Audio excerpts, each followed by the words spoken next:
अब देखते हैं कि इसका परमाणु की कक्षा और उपकक्षा, इससे बारे में परमाणु की कक्षा क्या होती है ये हम देखे थे कि इलेक्ट्रॉन जिसका कक्षा में जहाँ पे चक्कर लगा रहा होता है उसको हम क्या करते हैं, कक्षा। कक्षा का परिभाषा हो जाता है, कक्षा को इंग्लिश में ऑर्बिट कहते हैं और दूसरा नाम इसका सेल भी है। ठीक है, कहता है परमाणु के चारों ओर वृत्ताकार पथ या वृत्ताकार क्षेत्र जिसमें इलेक्ट्रॉन चक्कर लगा रहा होता है वो कक्षा कहलाता है। परमाणु के चारों ओर का वृत्ताकार पथ जिस पर कि इलेक्ट्रॉन चक्कर लगा रहा होता है, वह रास्ता जो इस पर इलेक्ट्रॉन चक्कर लगा रहा है उसी को हम क्या कहते हैं, ऑर्बिट कहते हैं। इसे हम KLMNOP ऐसे अक्षर से सूचित करते हैं। तो ठीक है, इसका जो सबसे नाभिक के सबसे नजदीक वाला जो कक्षा होता है उसके नाभिक के जस्ट बाद जो कक्षा स्टार्ट हो रहा है उसे हम K से सूचित करते हैं। ठीक है, तो K कक्षा नाभिक के सबसे नजदीक की कक्षा होती है। बाहर से जैसे जैसे हम अंदर से बाहर की ओर जाते हैं, ठीक है, जैसे K के बाद L है, L के बाद M है, M के बाद N है, तो बाहरी कक्षा जैसे जाएंगे तो बाहरी कक्षा में ऊर्जा बढ़ते जाएगा और भीतर की कक्षा में ऊर्जा कम रहती है। ठीक है, जो जो हम बाहर जाएंगे उसकी कक्षा की ऊर्जा की मात्रा बढ़ जाती है। जैसे कि क्या होता है, जैसे मान लीजिए अंदर की कक्षा है K, तो K से ज्यादा का ऊर्जा किसमें होगा, L में, L से ज्यादा ऊर्जा होगा M में।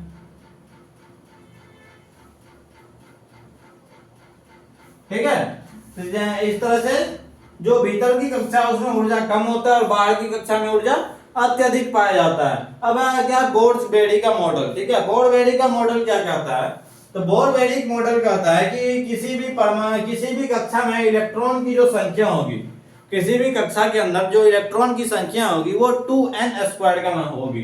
जैसे कि K कक्षा है, K तो सबसे अंदर की कक्षा होगी, K को हम पहली कक्षा भी कहते हैं, K को हम फर्स्ट कक्षा, L को हम सेकेंड कक्षा बोलते हैं, M को हम तीसरी कक्षा बोलते हैं, N को उसी तरह से हम चौथी कक्षा बोलते हैं, O को हम पांचवी कक्षा बोलते हैं। ठीक है, तो इसी तरह से तो क्या है, जो किसी भी कक्षा के अंदर इलेक्ट्रॉन की संख्या जो होगी वो 2 गुना कक्षा का होल स्क्वायर, नंबर ऑफ कक्षा का होल स्क्वायर। ठीक है, तो 2n²।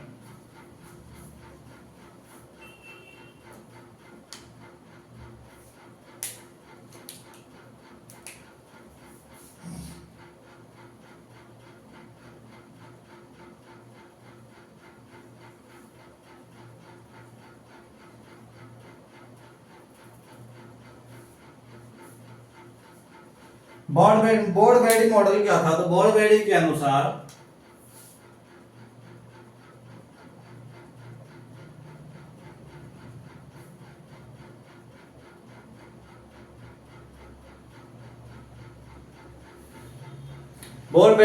क्या था, किसी भी कक्षा में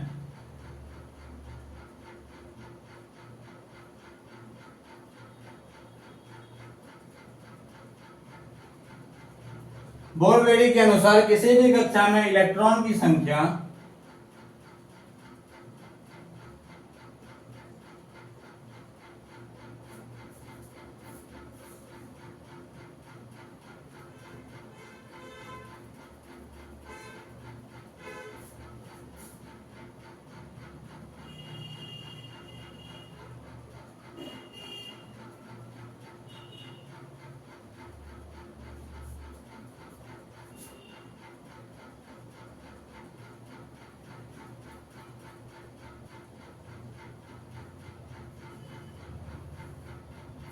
टू एन स्क्वायर के बराबर होगी, जहां n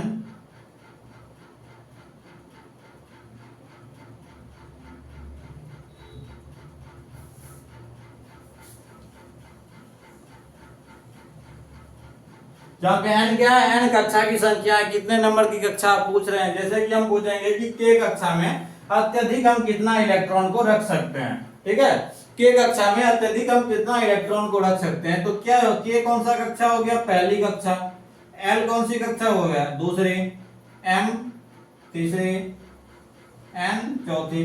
हम पूछेंगे K कक्षा में कितने इलेक्ट्रॉन को हम रख सकते हैं। ठीक है, तो फॉर्मूला क्या कहता है, 2n²। n की जगह क्या रखेंगे, 1, तो 1 का स्क्वायर क्या हो जाएगा, 1, तो मतलब इसमें हम कितना इलेक्ट्रॉन रख सकते हैं, इसके अंदर जो टोटल इलेक्ट्रॉन होगा वो हो जाएगा 2।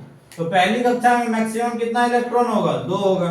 दूसरी कक्षा है, ये भी फॉर्मूला होगा 2n², इसमें मैक्सिमम इलेक्ट्रॉन एन की जगह आ जाएगा 2, तो 2 का स्क्वायर 4, तो 4 दूनी 8। तीसरी कक्षा में कितना होगा, 3 3 9, 9 दूनी 18।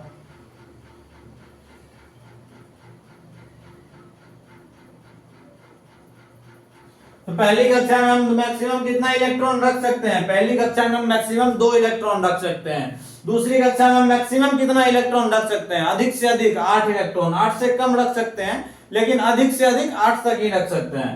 तीसरी कक्षा इसमें हम अधिक से अधिक 18 इलेक्ट्रॉन रख सकते हैं। वही चौथी कक्षा में अधिक से अधिक हम कितने 32 इलेक्ट्रॉन रख सकते हैं। वही पांचवी कक्षा में जाएंगे तो हम अधिक से अधिक 50 इलेक्ट्रॉन तक रख सकते हैं। पांचवी कक्षा में अधिक से अधिक कितना इलेक्ट्रॉन रख पाएंगे, 50 इलेक्ट्रॉन रख पाएंगे। अब सेल के ये क्या था, कक्षा से रिलेटेड, ठीक है। अब आगे इसमें देखते हैं बोर्ड बेड़ी में।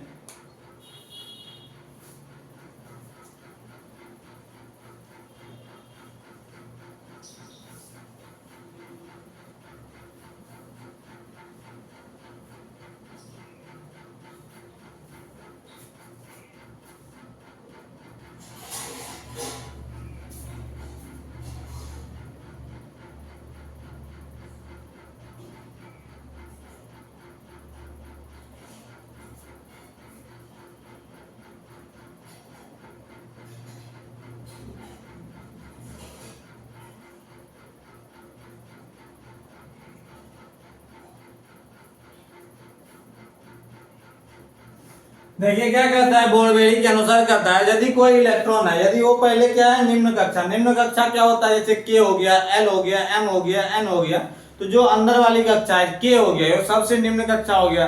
के से हल्का उच्च जाएगा तो एल आ जाएगा, एल से उच्च जाएगा तो एम आ जाएगा। तो यदि कोई कक्षा के में है उसको एम में जाना है या फिर एल में जाना है तो उसको उच्च कक्षा में जाना बोलेंगे, ठीक है। और यदि कोई एल में है वो के में जाना चाहता है तो उसको बोलेंगे एल से के निम्न कक्षा में जाना चाह रहा है। तो कहता है यदि कोई अपने निश्चित कक्षा में रहकर नाभिक के चारों ओर चक्कर लगा रहा है, ठीक है, यदि कोई के कक्षा में है और के में ही रहना चाहता है और के में ही रहकर चारों ओर चक्कर लगाना चाहता है नाभिक की, तो उसमें ऊर्जा का कोई भी परिवर्तन नहीं होगा, उसके पास ऊर्जा नियत फिक्स रहेगी।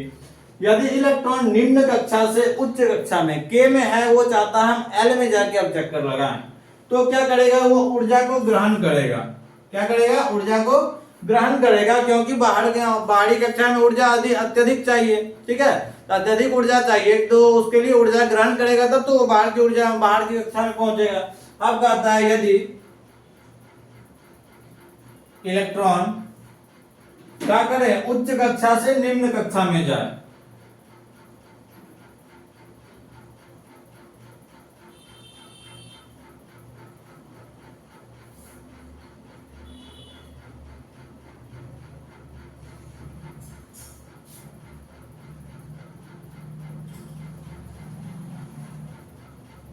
यदि इलेक्ट्रॉन उच्च कक्षा से निम्न कक्षा में जाना चाहेगा तो क्या करेगा, ऊर्जा को लॉस करेगा।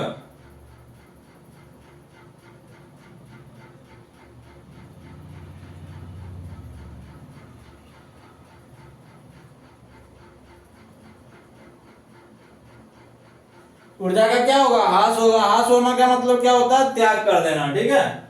ह्रास होना का मतलब क्या होता है, त्याग कर देना, या फिर डायरेक्ट त्याग लिखते हैं। तो क्या करेगा, ऊर्जा को त्याग करेगा, ठीक है। यहाँ पे क्या हो गया, जब कोई इलेक्ट्रॉन अपनी कक्षा में चक्कर लगाएगा, कक्षा नहीं बदलेगा तो क्या होगा, ऊर्जा नियत रहेगी। यदि वो कक्षा बदल के निम्न कक्षा से उच्च कक्षा में जाएगा तो ऊर्जा ग्रहण करेगा। यदि उच्च कक्षा से निम्न कक्षा में जाके चक्कर लगाना है तो क्या करेगा, ऊर्जा का त्याग करेगा, ठीक है। अब आगे देखते हैं, ये तो हो गया सेल की बात। इसके बाद आता है सब सेल, ठीक है। जैसे कक्षा के ये कक्षा के अंदर भी बहुत सारी उप कक्षाएं होती है, ठीक है।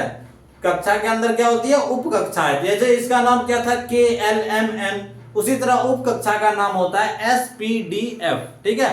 उप कक्षा का नाम क्या होता है, एस पी डी और एफ होता है।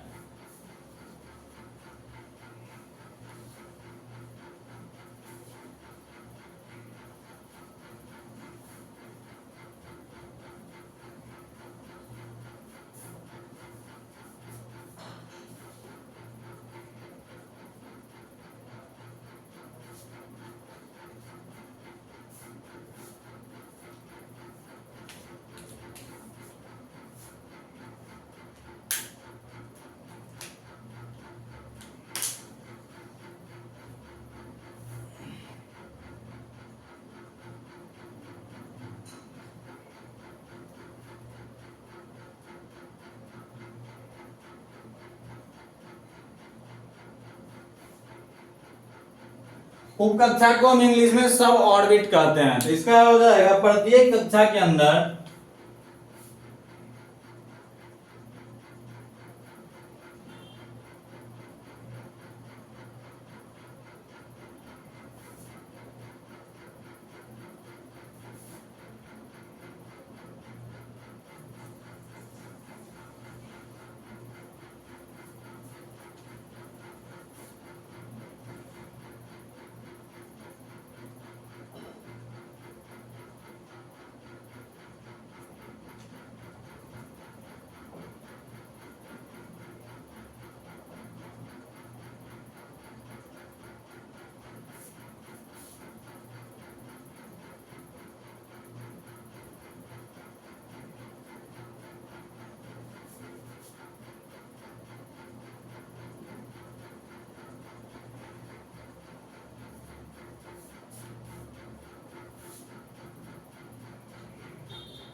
प्रत्येक कक्षा के अंदर बहुत सारी छोटी कक्षा होती है, उसी को हम क्या कहते हैं, उप कक्षा कहते हैं। इसे हम अंग्रेजी के स्मॉल लेटर जो होता है एस पी डी और एफ से सूचित करते हैं। इसे हम अंग्रेजी के स्मॉल लेटर एस पी और डी और एफ से सूचित करते हैं। तो एस कक्षा के अंदर कितना इलेक्ट्रॉन होगा?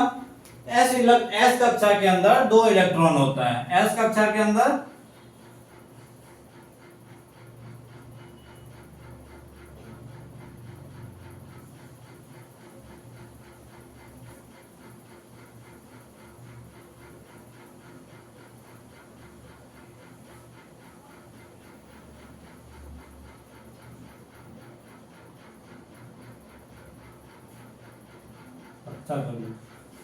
एस उप कक्षा जो है एस उप कक्षा में कितने इलेक्ट्रॉन होंगे? एस उप कक्षा में 2 इलेक्ट्रॉन होंगे।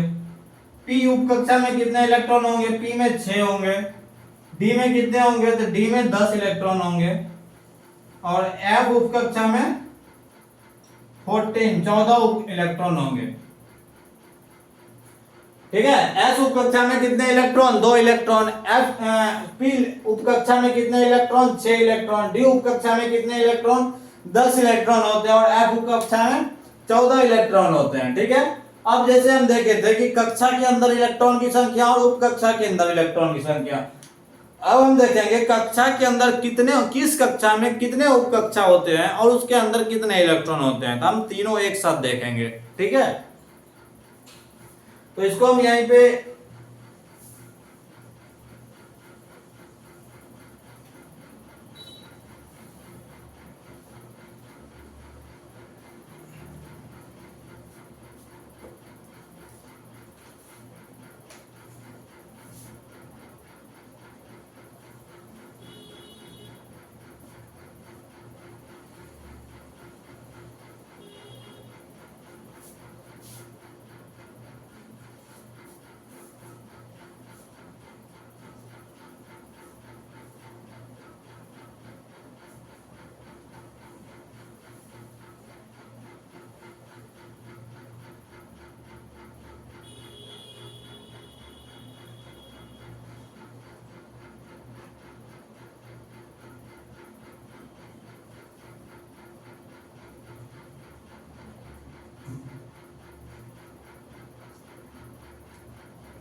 ठीक है। ये देखिए पहला हो गया के कक्षा। के कक्षा के बाद एल है, फिर एम है और एन कक्षा है। ठीक है। तो के कक्षा में कितने इलेक्ट्रॉन होते हैं? के कक्षा के अंदर जो इलेक्ट्रॉन होते हैं, के में 2 इलेक्ट्रॉन होते हैं।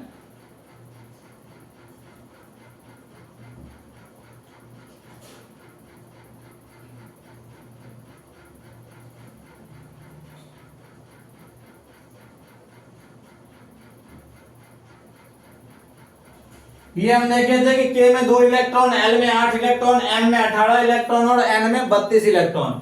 और उप कक्षा की बात करें तो एस उप कक्षा में 2 इलेक्ट्रॉन, पी उप कक्षा में कितने? 6 इलेक्ट्रॉन, डी उप कक्षा में कितने इलेक्ट्रॉन होते हैं? 10 इलेक्ट्रॉन और एफ उप कक्षा में 14 इलेक्ट्रॉन होते हैं।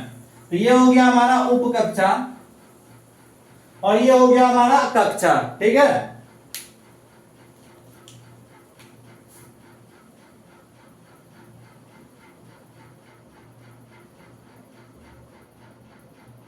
तो ये नीचे वाला हमारा उप कक्षा हो गया, वो हमारा कक्षा हो गया। तो के कक्षा में टोटल उप कक्षा कितने होंगे?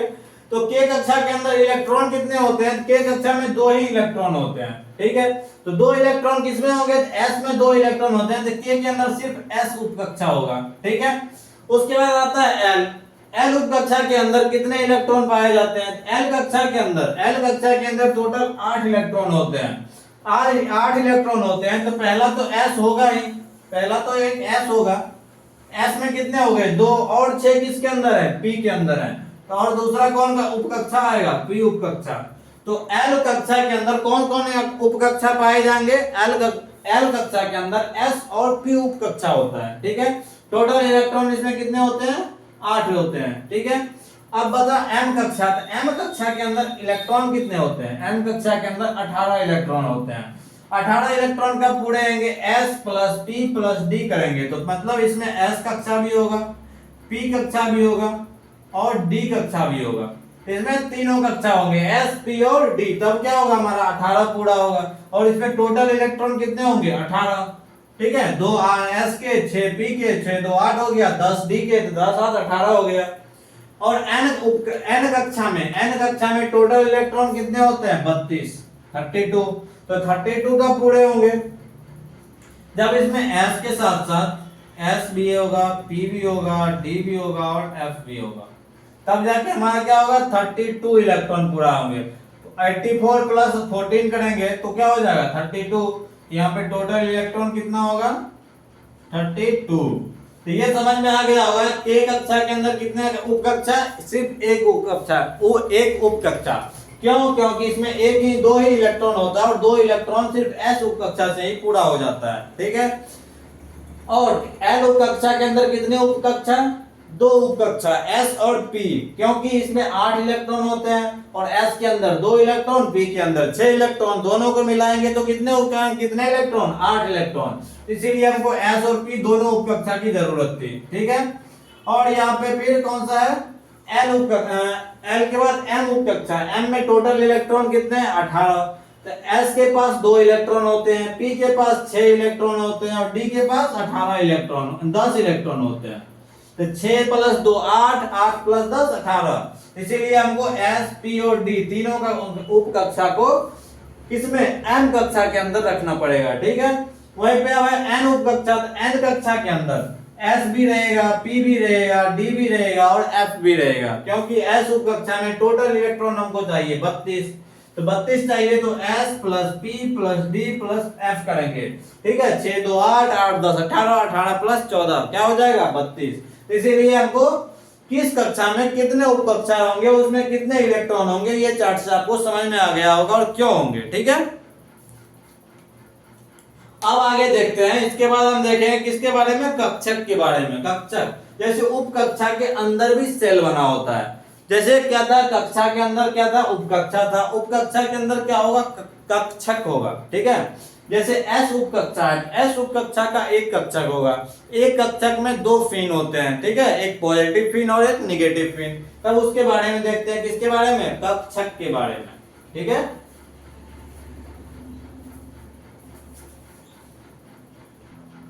तो चलिए देखते हैं कक्षक क्या होता है। प्रत्येक उप कक्षा के अंदर ये पाया जाता है। प्रत्येक उप कक्षा के अंदर कौन पाया जाता है? कक्षक पाया जाता है, ठीक है। तो प्रत्येक उप कक्षा के अंदर पाया जाने वाला वह क्षेत्र जहां इलेक्ट्रॉन पाया जाता है, ठीक है, उसे हम क्या कहते हैं? कक्षक कहते हैं। एक कक्षक में कितने इलेक्ट्रॉन होते हैं?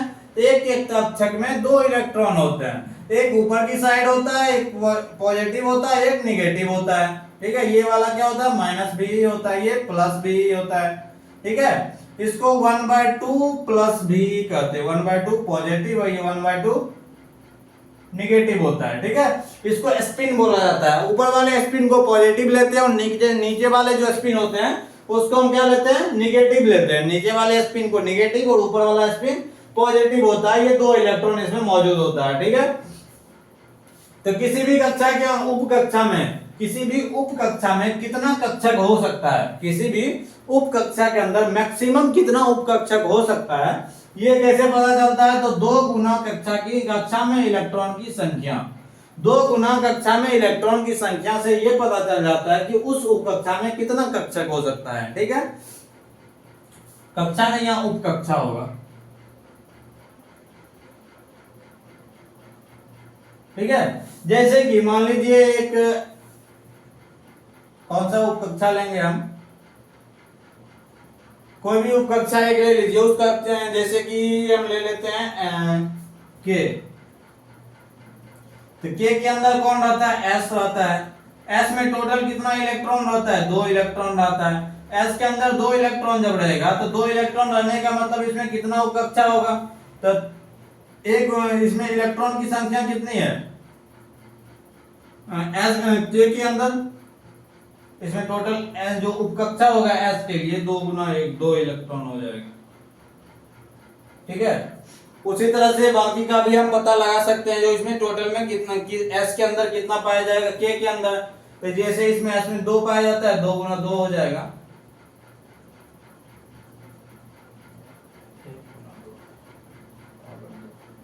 ठीक है, तो एस कक्षा के अंदर कितने उपकक्षा हो सकती है, 2 उपकक्षा हो सकती है, क्योंकि एस के अंदर जो होता है 2 इलेक्ट्रॉन पाया जाता है। 2 इलेक्ट्रॉन को रखने के लिए कितना उपकक्षा चाहिए, एस के अंदर 2 इलेक्ट्रॉन पाया जाता है। 2 इलेक्ट्रॉन किस कक्षा में, इसमें रह सकता है, तो एस के अंदर 2 इलेक्ट्रॉन तो एक उपकक्षा चाहिए। ठीक है, ये हम कैसे निकाल सकते हैं, ये निकालने के लिए फिर हम एक चार्ट बना लेते हैं।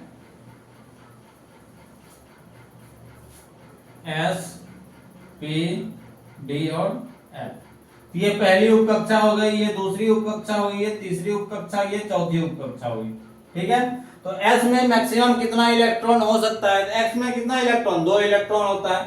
P में कितना इलेक्ट्रॉन होता है, P में 6 इलेक्ट्रॉन होता है। और D में कितना इलेक्ट्रॉन, D में 10 इलेक्ट्रॉन होता है।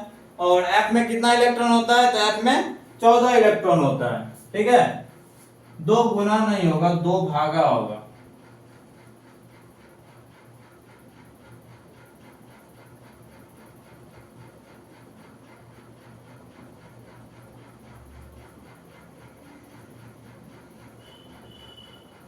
तो एस उपकक्षा में टोटल इलेक्ट्रॉन कितने होते हैं, 2 इलेक्ट्रॉन होते हैं।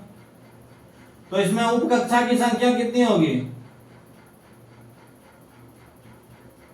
उपकक्षक।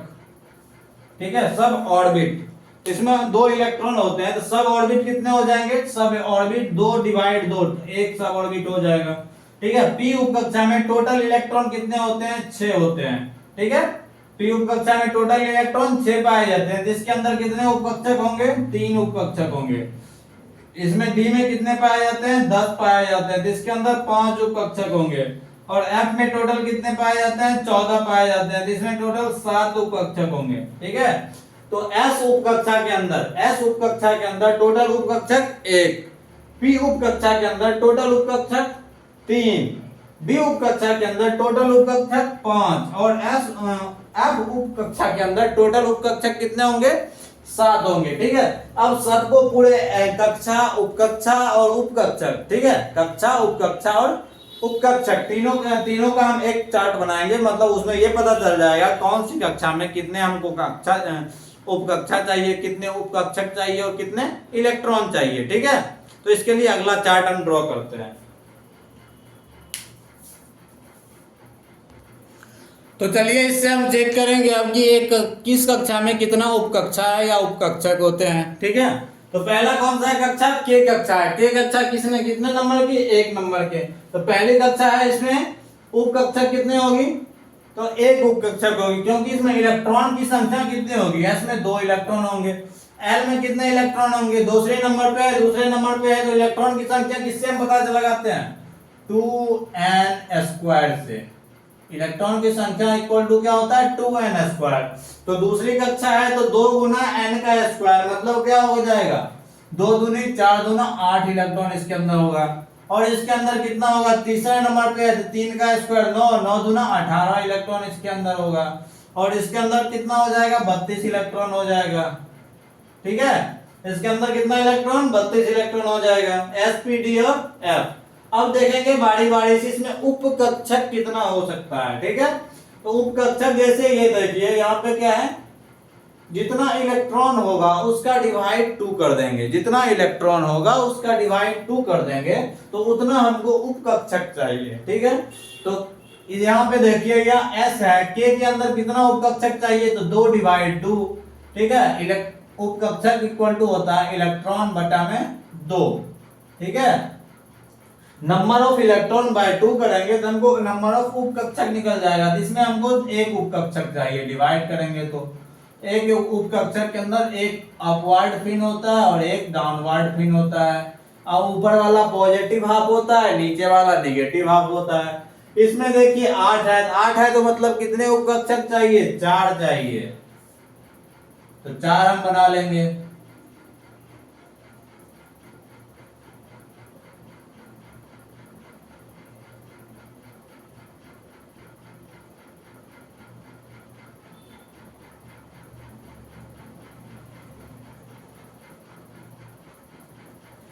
अब देखिए इसमें एस तीसरी कक्षा के अंदर कितने इलेक्ट्रॉन है, 18, तो मतलब उपकक्षक कितने चाहिए हमको, 9 उपकक्षक चाहिए।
इसके अंदर कितने उपकक्षक हो गए, 9 हो गए। इसके अंदर कितने चाहिए तब, टोटल 16 उपकक्षक चाहिए। इसी तरह से हम टोटल कितने बना लेंगे, 16, ऊपर 8 और नीचे 8 बना लेते हैं।